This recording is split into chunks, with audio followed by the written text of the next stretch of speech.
ಜನ್ಮದಾತನ ಮಾತಿನ ಋಣವನ್ನು ಪೂರೈಸುವುದಕ್ಕಾಗಿ ಶ್ರೀರಾಮಚಂದ್ರನು ಸೀತಾಲಕ್ಷ್ಮಣ ಸಹಿತನಾಗಿ ವನವಾಸವನ್ನು ಕೈಗೊಂಡು ಸೀತಾಪಹಾರದ ನಿಮಿತ್ತದಿಂದ ಲಂಕೆಯ ರಾವಣಾದಿ ದುಷ್ಟರನ್ನು ಸಂಹಾರ ಮಾಡಿ ಆ 14 ವರ್ಷಗಳ ಮೇಲೆ ಮತ್ತೆ ಅಯೋಧ್ಯೆಯನ್ನು ಸೇರಿ ಪಟ್ಟಾಭಿಷಿಕ್ತನಾಗಿ ಸಾಕೇತ ಸಾರ್ವಭೌಮನೆನಿಸಿ ರಾರಾಜಿಸಿದ್ದನು.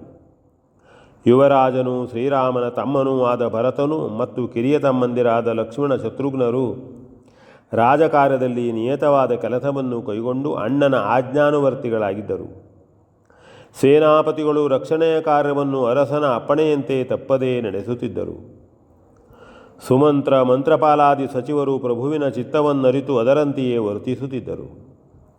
ಗುರುಗಳಾದ ವಸಿಷ್ಠರು ಅಡಿಗಡಿಗೆ ಬಂದು ಮೇಲ್ವಿಚಾರವನ್ನು ನೋಡಿಕೊಂಡು ಸೂಕ್ತ ಸಲಹೆಗಳನ್ನು ನೀಯುತ್ತಿದ್ದರು.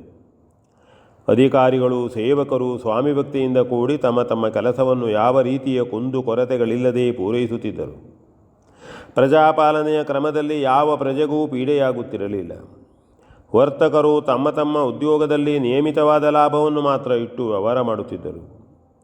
ಕೃಷಿಕರು ತಮ್ಮ ತಮ್ಮ ಆದಾಯದಲ್ಲಿ ಷಷ್ಠಾಂಶವನ್ನು ರಾಜದ್ರವ್ಯವಾಗಿ ಸಂತೋಷದಿಂದಿತ್ತು ವರ್ತಿಸುತ್ತಿದ್ದರು. ಪಂಚಾಳರು ಕೂಡ ಅವರವರ ವೃತ್ತಿಯನ್ನು ಸುಖವಾಗಿಯೂ ಸಂತೋಷವಾಗಿಯೂ ನಡೆಸಿಕೊಂಡು ಬರುತ್ತಿದ್ದರು. ಷಟ್ಕರ್ಮ ನಿರತರಾದ ಬ್ರಾಹ್ಮಣರು ತಮ್ಮ ತಮ್ಮ ಕರ್ಮಗಳಲ್ಲಿ ನಿರತರಾಗಿ ಪರಹಿತವನ್ನೇ ಬಯಸಿ ಪ್ರೋತ್ಸಾಹಿಸುತ್ತಿದ್ದರು. ಯಾವುದೇ ವೃತ್ತಿಯಾದರೂ ಅದನ್ನು ಅವಲಂಬಿಸಿದವರಿಗೂ ರಾಜನ ಪೂರ್ಣ ರಕ್ಷಣೆ ಇತ್ತು. ಯಾವನೇ ಆದರೂ ತನ್ನ ಅರ್ಹತೆಯನ್ನು ಅದರ ಪರಿಮಿತಿಯನ್ನು ಚೆನ್ನಾಗಿ ತಿಳಿದುಕೊಂಡು ಯಾವ ವಿಧದಿಂದಲೂ ತನ್ನಿಂದಾಗಲಿ ತನ್ನ ವೃತ್ತಿಯ ನಡತೆಯಿಂದಾಗಲಿ ಸರ್ವಥಾ ಕೆಡುಕಾಗದಂತೆ ವರ್ತಿಸುತ್ತಿದ್ದರು. ಯಾವ ಪ್ರಜೆಯೂ ಮೈಗಳ್ಳನಾಗಿರಲಿಲ್ಲ. ನಿತ್ಯವೂ ಸಾಕಷ್ಟು ದುಡಿದು ಇನ್ನಿತರರಿಗೂ ಒಂದಷ್ಟು ಕೊಡುವಷ್ಟು ಶಕ್ತಿ ಉಳ್ಳವರಾಗಿದ್ದರು. ಅಭೋಜ್ಯ ಭೋಜನ, ಅವ್ಯವಹಾರದ ವರ್ತನೆ, ತ್ಯಾಜ್ಯವಾದವುಗಳ ಸಂಗ್ರಹ, ನಿಷಿದ್ಧವಾದವುಗಳ ಬಯಕೆ ಯಾವುದೂ ಇರಲಿಲ್ಲ. ಶ್ರೀರಾಮನ ಕೌಟುಂಬಿಕ ಜೀವನವೇ ಆ ರಾಜ್ಯದ ಎಲ್ಲ ಕುಟುಂಬಗಳಲ್ಲಿಯೂ ಆದರ್ಶವಾಗಿ ಪರಿಗಣಿಸಲ್ಪಟ್ಟಿತ್ತು.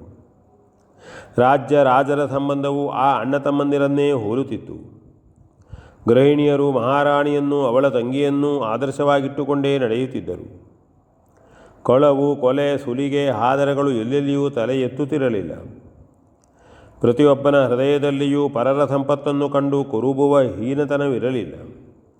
ಸದ್ಬುದ್ಧಿ ಇತ್ತು. ಎಲ್ಲರಿಗೂ ಉಂಡುಟ್ಟು ಸುಖವಾಗಿರುವಷ್ಟು ಆರ್ಜನೆ ಇರುತ್ತಿತ್ತು. ಹಾಗೆಯೇ ಮಿಕ್ಕುದನ್ನು ದಾನವಾಗಿಯೋ ತ್ಯಾಗರೂಪವಾಗಿಯೋ ಅರ್ಪಿಸುವ ಧರ್ಮಬುದ್ಧಿಯೂ ಇತ್ತು.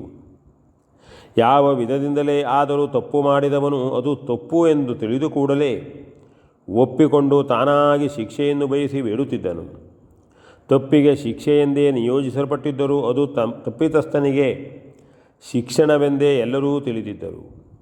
ಯಾವನೇ ಆದರೂ ತನ್ನ ಆದಾಯದಿಂದ ಹುಟ್ಟುವ ಲಾಭದಲ್ಲಿ ಒಂದು ಅಂಶವನ್ನು ಧರ್ಮ ಕಾರ್ಯಕ್ಕೂ, ಒಂದು ಅಂಶವನ್ನು ದಾನ ಕಾರ್ಯಕ್ಕೂ, ಮತ್ತೊಂದು ಅಂಶವನ್ನು ಸಂಚಯನಕ್ಕಾಗಿಯೂ ವಿನಿಯೋಗಿಸುತ್ತಿದ್ದನು.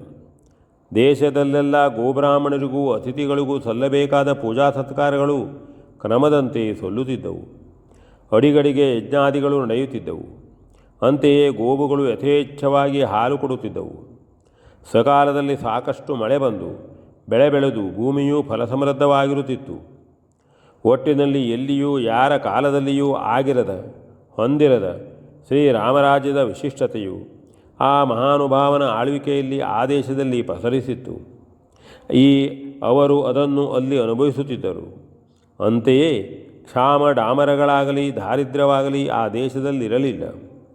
ಸಾಧುಗಳಾದ ತಪಸ್ವಿಗಳು ತಮ್ಮ ತಪಶಕ್ತಿಯಿಂದಲೂ ಒಂದಂಶವನ್ನು ಉತ್ತಮ ರಾಜನಿಗೆ ಒಪ್ಪಿಸುವಂತೆ ಅನೇಕ ಋಷಿಗಳು ಅಡಿಗಡಿಗೆ ಸಾಕೇತಕ್ಕೆ ಬಂದು ಶ್ರೀರಾಮನ ದರ್ಶನ ಪಡೆದು ಹೋಗುತ್ತಿದ್ದರು. V N Bhagwat, Baraballi.